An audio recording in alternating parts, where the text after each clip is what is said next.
This is what you probably think about when you hear Bali. Chilled jungle vibes, lush green rice fields, super friendly people, and a lot of culture. Temples, volcano mountains, waterfalls, and the ocean. I lived in Bali for over a year now and traveled Central and North Bali for over a month. And today I will show you my top 10 places that you should see when you are here. This video will save you hours, if not days, of research. And after watching endless videos and reading Bali travel guides, I would have loved to have such a compact video with all of the important information that you need to plan your perfect Bali trip. Breathe and tell me why, baby, do you look so pretty in your smile, why, baby, do you look so pretty in your smile, baby, I'm almost pretty, tell me why, baby, do you look so pretty in your smile, yeah.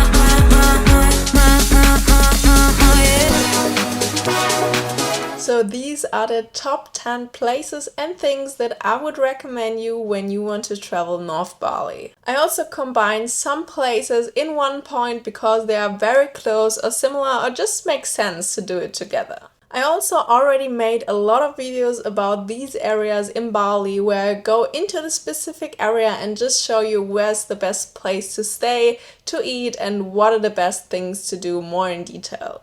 I will link them down below in the description, but you can also just go on my channel and watch them after this video. I will also tell you the 6 most important things that you should know before traveling north of Bali that are quite different to the south of Bali or the most touristy areas. And at the end, I will tell you what you should do if you only got 3 days to travel north of Bali. So the first thing is the sunrise in Kintamani. Kintamani is an area right at the bottom of Mount Batur, the volcano of Bali. And the road of Kintamani is on a hill, and from that road you have a lot of restaurants and cafes where you can sit down, and then you see the volcano Mount Batur, you see the lake directly next to the volcano, and also you see Gunung Abang, which is another mountain, and even the second volcano, Mount Agung, which looks so stunning. To see all of them lined up, and especially for sunrise, it's really worth it. You need to have a little bit of luck with the clouds, so you have a nice sunrise, but it's really worth it to drive there, and it's also easy accessible because all of the restaurants are directly on the road and you don't have to hike up somewhere. And after that, you could combine it with the Great Besakih temple, which is quite close to that, and it's the biggest Hindu temple on all of Bali, and it was really beautiful. It was, in my opinion, not so touristy, but make sure to get the full traditional clothing just to go inside of the temple, and there's also a guide giving you a tour and explaining you everything about the religion, so you can combine it pretty good, and it was really stunning and the best temple experience we had on Bali. The second place is Sidemen, and this little village more in the east of Bali is so beautiful. It's filled and packed with beautiful rice fields. You see a lot of jungle, a river running through, and it's really so beautiful. And it's also home to a lot of beautiful Bali villas that you can just rent for the night, but they're also more affordable stays if you don't want to spend up to 600 euro a night for your perfect Bali villa. And it's really beautiful there. You also have super nice restaurants, very affordable, but also very luxurious. And the place in general is so quiet, so nice to stay there. You can do many hikes to the rice field tracks and many more. And it's really special. Everyone who goes there really loves the vibe. And what's also really special about Sidemen is that when the sky is clear, you can even see the volcano Mount Agung in the background, which is so stunning. And in general, the village is also super empty from tourists, so I was really surprised, and you shouldn't miss out that one. The third place is really stunning, and it is the Lahangan suite and also the Bukit Sinta. Both places are wooden platforms on trees, and when you stand on them, you can see the Mount Agung in the background, the big volcano, and it looks super stunning to have that view. And also after that one, you can combine it with the water palace Tirta Gangga, But beware, this one is very famous, so if you come later than 10 there will be a lot of tourists, but those two things are super beautiful and they are actually not so far away from Sidemen, so you could actually combine it in a day trip. The fourth thing is to swim with dolphins or do dolphin watching in Lovina, and I can tell you this is by far my favorite thing in Bali that we did because it's so magical. You go there for sunrise and then you drive out with the fisher boat and then you see so many dolphins if you're lucky. We probably saw 30 to 50 dolphins on the water. They were jumping out of the water and it was just so magical, even if there were many other boats with tourists. But it was really beautiful and you cannot miss this one on your bucket list. If you like the value that you're getting out of this video so far, please help me out, like and subscribe to help the channel grow and not miss out on any future travel guides. The fifth area is the Munduk area, and this area has by far the most amazing and stunning waterfalls. We have, for example, the Sekumpul waterfall, which is the most famous waterfall in all of Bali. You also have the Banyomala twin waterfall, a Ling Aling waterfall, which is a bit more action and jumping.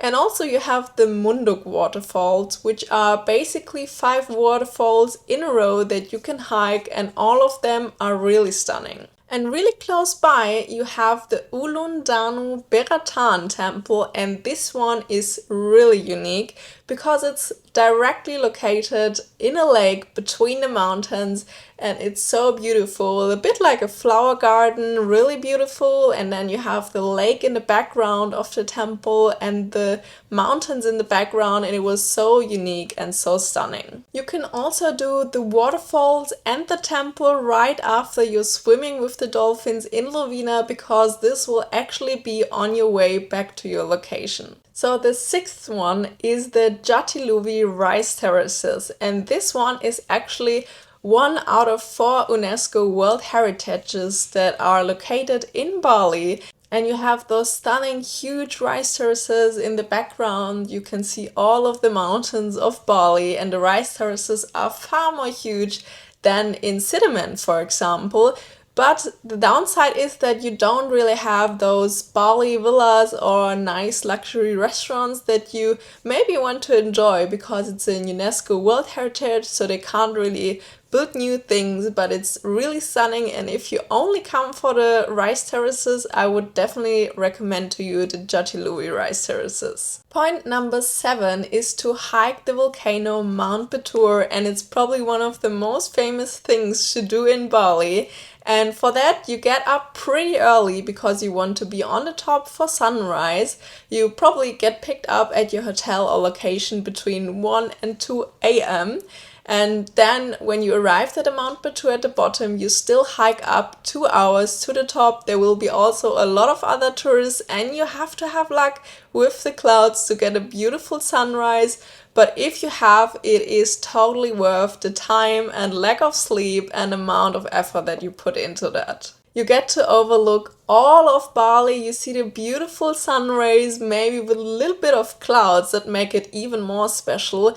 And this is something that a lot of people talk for weeks because this experience was so special to them and they will always remember it at the best moment of all of Bali. Area number 8 is the Tegallalang rice terraces, and especially Alas Harum Bali is an area where they garden the rice terraces really beautiful. You have lots of statues and a lot of places where you can make pictures, and also the famous Bali swings that you see on many Instagram reels, and the girls can buy or rent the red dresses that fly in the wind after them. So that's definitely the place that is a bit more touristy, and you maybe want to come early, but it can be really nice if you want the pictures or just to see it once. And after that you can go to the Pura Tirta Temple, which is basically a water temple, and there you can make the famous water ceremonies. but be aware of it. You should arrive there before 9 or 10 a.m. because after that, and in general in the Tegallalang area that I just mentioned, after that a lot of tourist buses will arrive, and some people, if they arrive after the tourist buses, have to wait 2 or 3 hours for the water ceremony, so keep that in mind that you're there very early. But the temple is definitely worth the visit, really beautiful. And after that, you can just do a free coffee tasting where you get 12 different sorts of coffees and teas in Devata Agrovisata, which is included in your ticket from the temple before. And it was really nice there. You can also see the famous luwak animal that eats the coffee beans, and then when it gets out again, they are more expensive and the coffee is really special then. Area number 9 is snorkeling and scuba diving in Amed, which is in the very east of Bali, and it is super good for snorkeling and scuba diving. They have lots of shipwrecks and underwater temples and a lot of fish and coral that you can see there, and the ocean there is super flat. But also Amed is not the only snorkel place in Indonesia or in Bali. You can also do it, for example, in Nusa Penida, you can do it in Lombok, in the Gillies or in Komodo. But in Amed, as I said, you can see the famous shipwrecks, you can see the underwater temple, turtles and lots of fish. And the 10th place that I would recommend you to go is Ubud, and this one is the most famous one probably in all of Bali, especially in the north. It's, in my opinion, a little bit like Canggu, but more in the north with jungle and rice fields really close by, and it's a great area to stay, to travel all of the north because it's a little bit in the middle and you have all of the nice luxuries like Bali villas, good hotels. You also have really great restaurants and cafe that you maybe know or saw on Instagram from Canggu with all kind of different tastes, especially also for vegan people. So it's a great base to stay and to do day trips to the rest of the north of Bali. But also Ubud is very famous for their monkey forest. There is one big one in Ubud itself, and there's also a bit smaller one a bit outside of Ubud. But be aware, the monkeys will probably try to steal things from you, like your sunglasses or even your phone, and then you have to trade it back if you're lucky. So be aware of your things, don't bring too many things in there, but in general you will be fine and it will be a nice experience. And also it's very famous to do cooking classes in Ubud to just get to know a little bit more about their tradition and cooking, but you can also do the cooking classes, for example, in Sidemen, in Jatiluwih and in lots of other places in the north of Bali. So these were the top 10 places that you should definitely visit when you want to travel north of Bali. But before you do that, I want to tell you 6 important things that you should know before traveling there, and also my top 3-day itinerary for the north of Bali. First of all, in the rest of Bali that is not super touristy, there is no Gojek or Grab. So I would say in general, whole north of Bali except Ubud has no Gojek or Grab. So you can't really order taxi cars, you can't really order taxi bikes, and you can also not really order food there. Second of all, you probably save a lot of time and money if you do booked day tours because your driver's already included.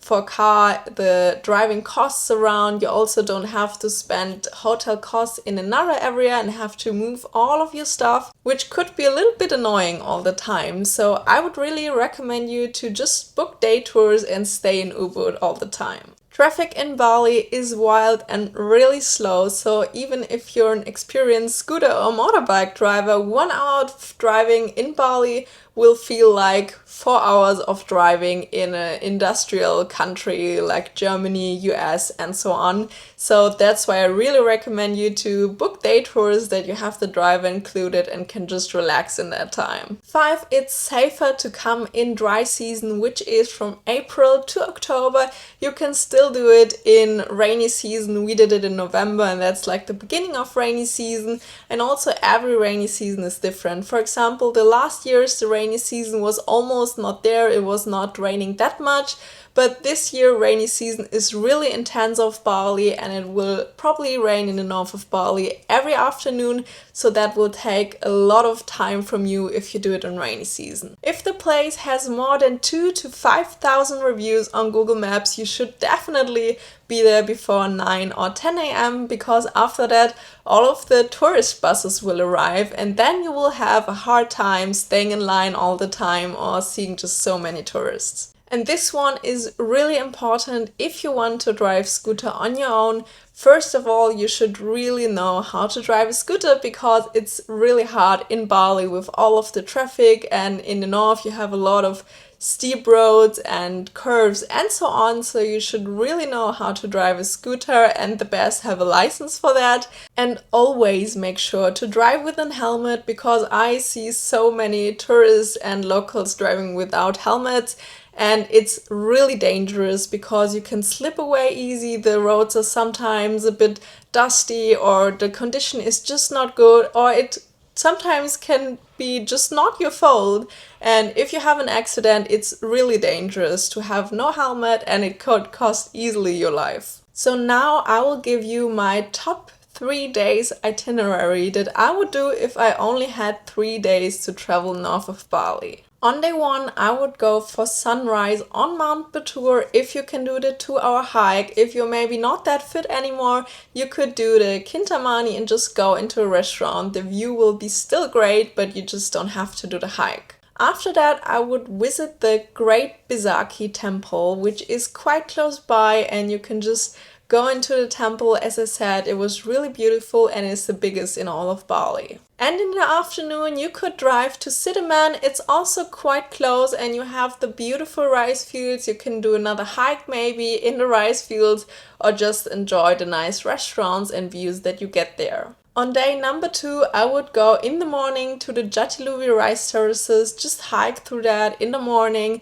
and after that I would drive to Tegallalang and do some things there, maybe go to Al Sarum or the water temple, and after that going to Ubud and just enjoying the evening there and doing some things like the monkey forest or just chill in your villa. And on day 3 we will go for another sunrise, but this time in Lovina to see the dolphins. You really want to miss this, it's so beautiful. And after that we will drive to the waterfall second pool. You will probably be around noon there, so you can just walk down or just enjoy the view from the top. And after that in the afternoon you can still visit the temple Ulun Danu Baratan, which is super beautiful with the lake in the background. And then you have everything close by and can just drive every station. And after that just return to Ubud and enjoy the rest of your day. As I already said, I will link down the videos where I got into detail to all of those areas down below that I already made. And really you shouldn't miss out north of Bali because it makes Bali so unique and is the base of what you think about Bali. So thank you so much for liking and subscribing, and I will see you in one of my next videos where I show you the most beautiful places on earth.